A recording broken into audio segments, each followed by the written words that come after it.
The Machalniks were here without their families. Some of them did not even start a family after the Second World War. They used to have a lot of fun in Tel Aviv. They used to drink. Fight? Fun. They used to drink. To drink? To go to the bars, to have fun. Do you remember the Who, me? Do you remember? No. No. What they used to do after the flights? No, no. I know what they did in Czechoslovakia. That I know. But Tel Aviv, I did not know. I lived either on the Machaneh, on the camp, or I lived in my apartment. But I never had any connection with them. No. I was not on very good terms with the Machaneh.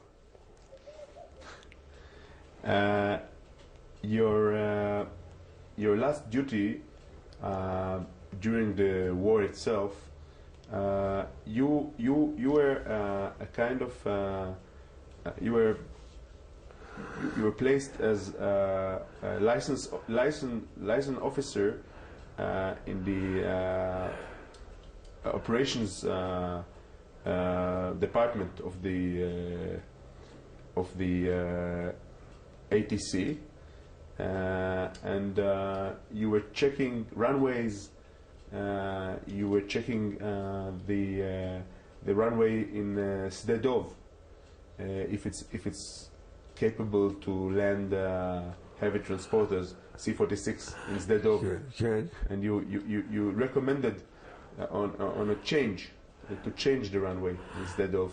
You remember that? No, no. Okay. When the ATC was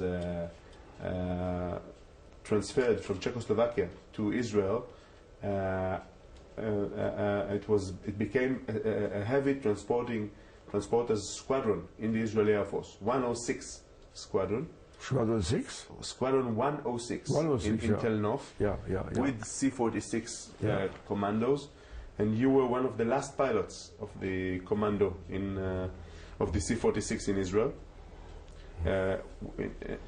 After the war, you came back to you started guiding again, and you became the commander of the twin-engine airplanes in Tel Nov. Flying school, twin-engine flying school, and you were training on the consuls and ensigns, the future generation of transporter and bombing pilots, twin-engine pilots, people like Natan Novik and Yuda Pupko, and others. Videlis was there. Videlis, Birenboim, they were all your cadets. Yes. Do you remember that period? Yes, I remember the period. I had the office there, and it was I think we had a very good relationship with those pilots there. Very good. I think so. It was a very good relationship, and they learned to fly twin aeroplanes. Very simple, you know. They learned to fly that, and we had instructors there, and I instructed some of them, and that was it. That was my function. It was a commanding officer of a flying school. Very simple. It was a very simple sort of administrative duty, basically. But you were flying a lot. You were flying a lot with the cadets. I was flying yourself. Also. Yes, of course, flying a lot. Yeah.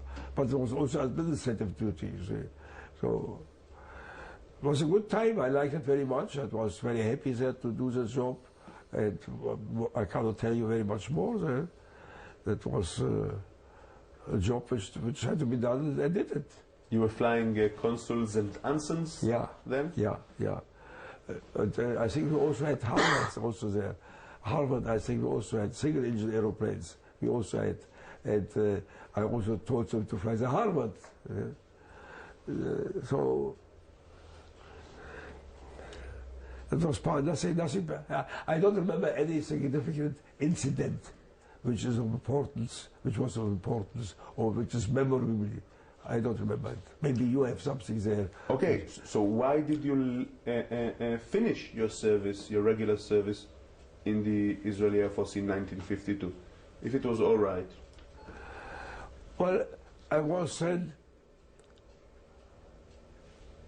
again attached to the transport command to go to Czechoslovakia, to fly to Czechoslovakia and back. I was flying all the time from Israel to Czechoslovakia and back again, sometimes via not Caprizia, via Sicily.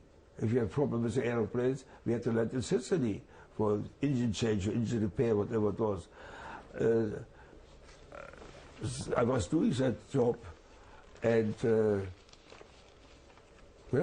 and finally I got a leave from the Air Force, and I went to fly for El Al. Why? Did you want to be a civilian pilot? Yeah. Well, to continue to my flying career, to heavier aeroplanes, to bigger aeroplanes. That was the dream. That was my dream, yeah. You were not militarist. I was not what? You were not. You didn't have any militarist dreams. No, I was not a military man. I was not a military man, and I was a civilian, and I wanted to be making civilian life, you know, and I wanted to be with El Al. I thought that's a bigger future for El Al for me than in the military. In the military, I was not political. I was not politically inclined. I had no political ambitions. Was there any connection between politics and yes, military? I think then? so. I think in a certain way, yes. I think it and was. you didn't have the right. I didn't have the right connections there. I tried to weigh. They tried to get me many times into a political party. I think in the Breier. was about... מפא"י. מפלגת פועלי ארץ ישראל. נכון, מפא"י. Ben Gurion's... I declined. I said, I don't want to be any political party. I want to serve the Israeli Air Force and air transportation. That was my aim and my goal. I don't want to be connected with a political party. And I think they took it very bad. They didn't like it very much, and I didn't want to, yes. And I think later on I also I think I felt the repercussions of that also later on. And yes, yes, it was, I didn't feel happy with that pressure. Ben Gurion wanted me to change my name. I wanted to change my name to Bar Avira. Bar Avira? Yeah. When was that? When did that happen? Right after Medinat Kiyuma Medinat Israel, you know. Ben Gurion, as a letter, as an order, all the Israeli officers should change their name into Israeli names.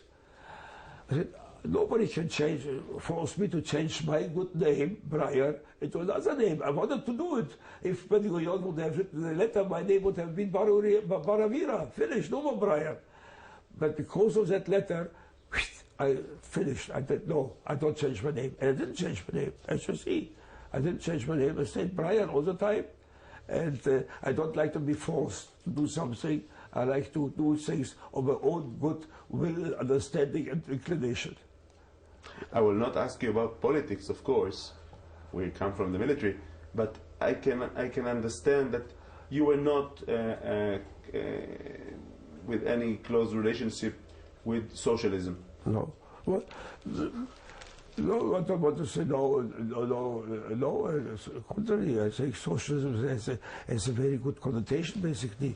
But I don't like to. I just did not want to get involved in politics as long as I worked for the Israeli aviation. That was my goal, to work for the good, the benefit of the Israeli aviation. That was my goal, and everything else was secondary. Was it easy to become an Israeli pilot in El Al? Did they want you in El Al? That was not easy. It was very difficult. Was difficult? It was very difficult. Yes. Why? Why?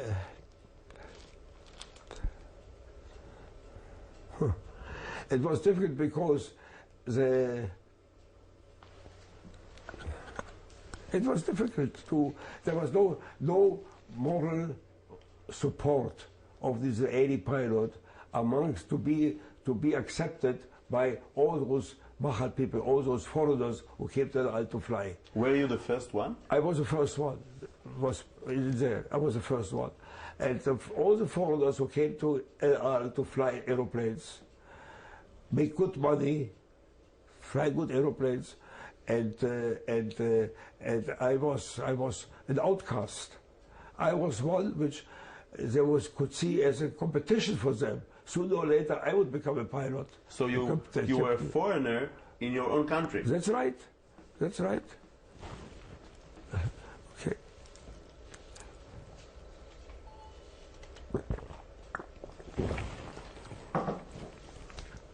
El Al was stationed in Lida, in Lod, Yeah. flying C-54 Skymaster, flying Constellations. Were you flying both of the types? I was flying the C-54 and Constellation also, right? Later on, I was basically, and then the C-54 was finished, or was changed. You use all the Constellation, so I was flying the Constellations basically, yes. How much did it take you to get captaincy on Constellation? Oh, excuse me? How long did it take you to become a captain on the Constellation? I never became captain of Constellation. I never became a captain of Constellation. I was a captain on C-46s, and I flew the C-46 overseas, all over the place, for El Al. Cargo?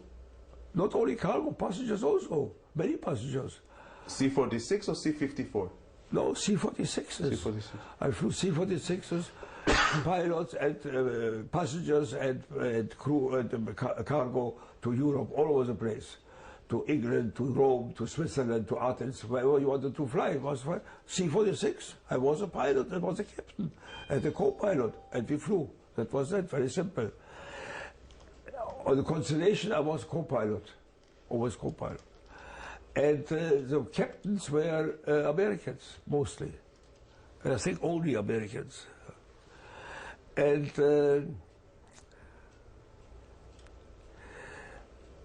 well, there was never a standard accepted by El Al. Every airline has a standard, it has a book, manual. A pilot has to do this, in case of that, that and that has to be done. In case of that, this has to be done. In case of that, that and that has to be done. The rules and regulations the pilot has to adhere to and to stick to. What to do and what not to do. What to do, what not to do, all right? We never had an El Al. Why? Well, I don't know. The Captain Waring was at that time the chief of the flight crews, if I'm not mistaken. Captain Waring, his name is.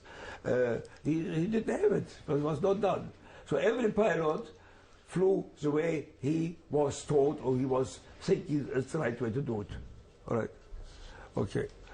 So now, if I'm a co-pilot, I have to stick to the pilot's system to see what he wants me to do. And it was always a very often conflict what I did as a co-pilot, because sometimes the co-pilot does not have always to wait for the pilot to tell the co-pilot what to do. The co-pilot has to understand what has to be done, right? There's a certain events occur in the airplane, and the co-pilot has to understand what the events are and how to deal with those events. If I dealt with a certain event, the captain said, don't do that now, we don't do it now. Okay, don't do it now. If I flew with other captain, do that, and I didn't do that particular event, for instance, why don't you do that? You should do that. You understand? Very frustrating. Very frustrating, very difficult. I had to adapt myself to each different captain in a different way and understand his philosophy of flying. Well, I'm not a philosopher, and I can understand what is in his mind and what his training was. I do what I understand the other pilot wanted me to do. I do that what he wanted me to do. I said, no, it's right. Well, it's not right. You should do it the way I want to do it. Okay. There was always a conflict. It was very frustrating, very difficult. See, very difficult. And I flew the C-46 all over Europe in all kinds of weather, good weather and bad weather, and never any accident or incident or any disturbance, anything at all which was against the flight regulation. always perfect, everything, every time perfect. But they didn't want me to, when I wanted to fly the Constellation as a pilot, they didn't want to give me the chance to fly as the captain and co-pilot. I was not advanced to captain of a Constellation. However, there was some other case. There was a guy named Zvi Tohar. Treuherz. His name is Tohar, but later on Tohar. Yes. And he was a student of mine. I taught him how to fly. I taught him how to do instrument approaches. We were sitting in a little airport on a C-46, and the aircraft we had to, and I taught him how to make instrument approaches on the VFR, on the beacon approaches, on the ILS approaches. I taught him that, right? One day he becomes co-pilot, and no time later he becomes captain of the Constellation. And you are not. And I'm not. Ah, that struck a bad note with me, a very bad note. Because for me, I had an ambition. I was a very ambitious guy. And for me, flying was very, very, very important. And there, suddenly, be overruled by a junior to me. By a junior, that was too much. And I went to Palki at that time and said, Palki, that's not right. Palki was the head of El Al. So Palki, Yoel Palgi. Yoel Palki, that's not right. Tohar was my student. I've taught him. Now I want him to become captain before I get captain on the Constellation. I cannot accept that. You know what his words were? Breier, you know what? Get sick, break a leg, and take vacation. Breier, get sick, break a leg, and take vacation. That means get out of the system. Hey, that was not my way of dealing with things. That was not the right way of dealing with things. And there I was. There I had a very, very strong inclination to change my approach towards everything, because I saw here is something which I cannot overcome. If the management of it cannot help me to overcome a problem, I myself cannot overcome it. I have to prove myself that I'm worth the money I'm getting paid for. Very simple. And that was one of the reasons that I finally decided to quit Israel. And what were the other reasons? What were the other reasons? Other reasons were also there, but not so important. My wife didn't like it here. She was also afraid I would be called to Miluim, which could be killed one day or other. You know. They used to call you to Miluim. They used to call you to Miluim, to fly Dakota in 103. Yeah, I was called to Miluim, the first flight of Dakotas, but I could also go to Miluim to do different jobs, you know, and she didn't want me to. That was another reason. So those two reasons, and she was very hurt. She was very upset, very hurt about my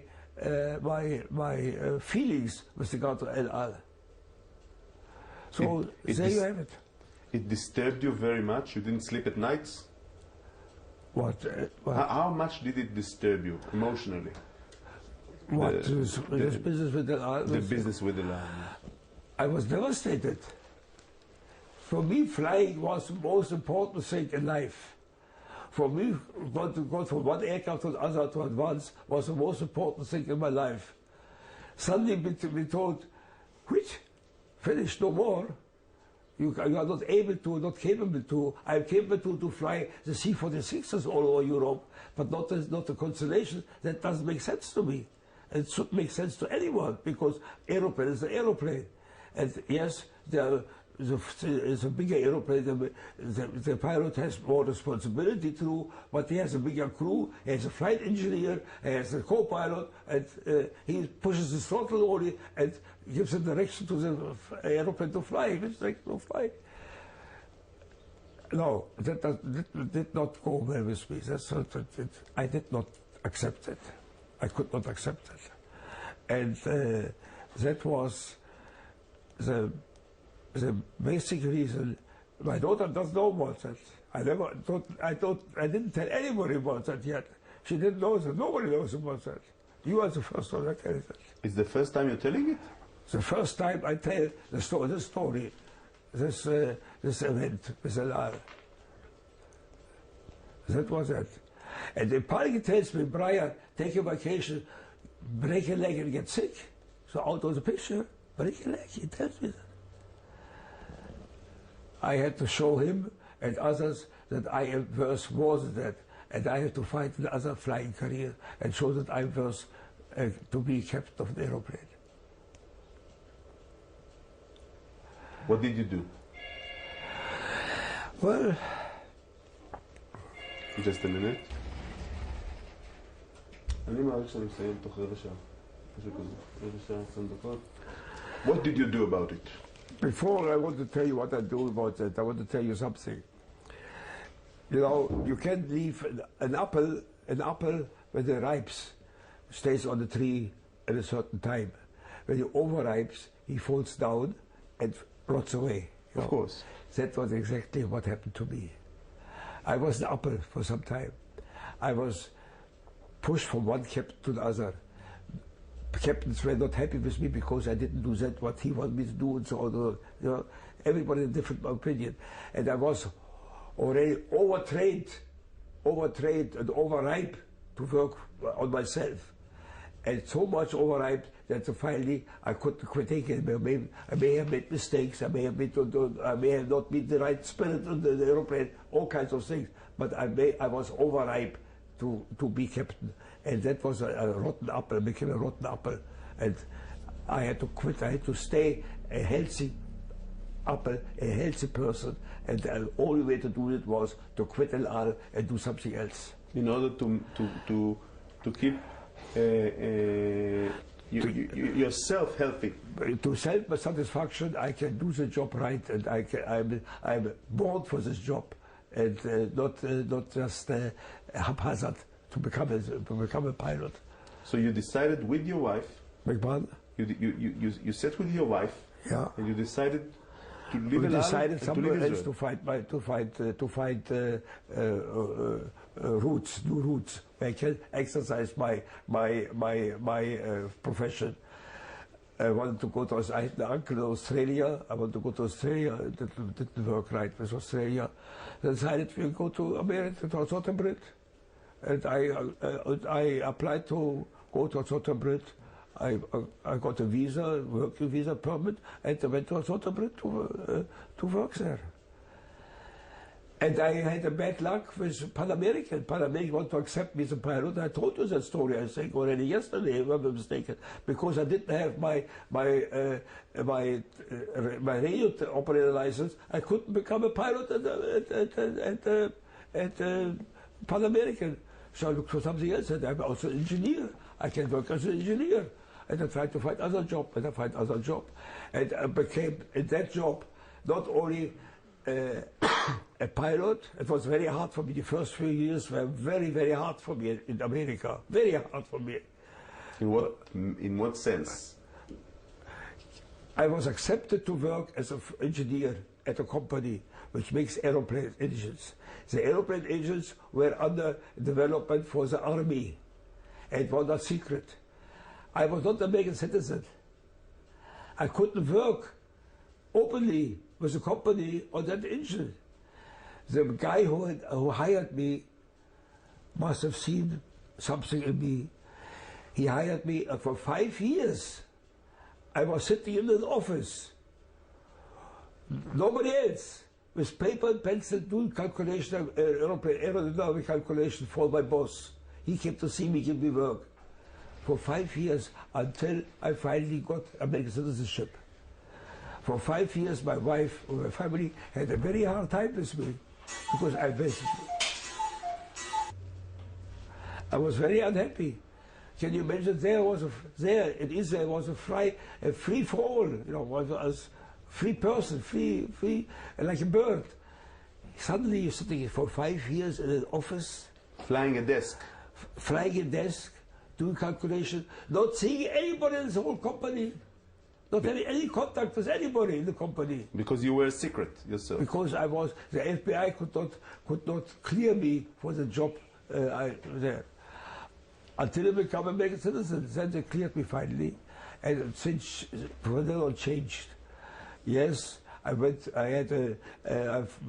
shifted to the flight officer. I became a pilot there. I became a flight engineer there, working in the flight test office where they're testing aeroplanes and engines. And finally, I became the chief of that office, the manager of that office. I had engineers working for me, I had pilots working for me. I flew everything. I flew an aeroplane, twin-engine aeroplane, all over the states with the president in there, under good weather, bad weather. Never anything happened to me. Never, never.